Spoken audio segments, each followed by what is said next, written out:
আজকে থেকে কারো কষ্টের কারণ ইচ্ছা মোতাবেক হব না, জেনে শুনে কারো কষ্টের কারণ হব না। আর যারা হুন্ডা চালায়, আল্লাহর ওয়াস্তে আপনাদের কাছে অনুরোধ, ভাই হিসেবে অনুরোধ করার অধিকার আছে?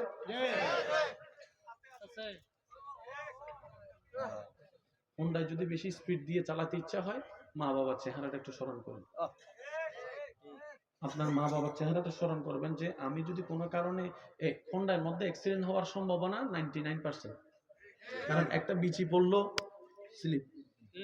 ভাই বলেন না, পিছন থেকে কেউ একজন জোরে ধাক্কা মারলো, আপনার দোষ নাই, পিছন থেকে মেরে দিছে, আপনার হেলমেট নাই। ইদানিং কালে বেশিরভাগ দেখা যাচ্ছে ঘটনা। তো হুন্ডা চালান, নিষেধ করছি না, 40-60 স্পিডে চালান। অর্থাৎ আপনি হুন্ডাটা নিলেন কেন? আপনার যে কাজটা 10 মিনিট লাগতো সেটা যেন 2 মিনিটে হয়, এটার জন্যই তো।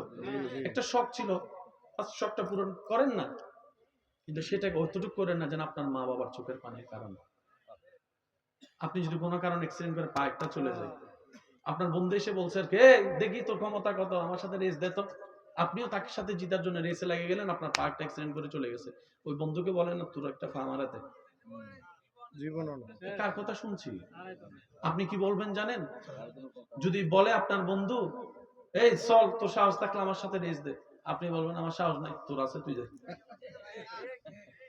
তখন সে আপনাকে আরো গুতাবে, ও ডরাইছস ভয় পাইছস, হ ডরাইছি ভয় পাইছি, যা তুই যুদ্ধ করবে, যা যা যুদ্ধ করে।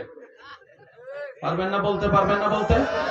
কারণ আমি এই কথা যা শুনেছি বন্ধুর মুখে, এটা কোনো বন্ধুর কথা হতে পারে না, শয়তান বন্ধুর উপর বর করে এই কথাগুলো বলাচ্ছে। কথা বলেন ঠিক কিনা?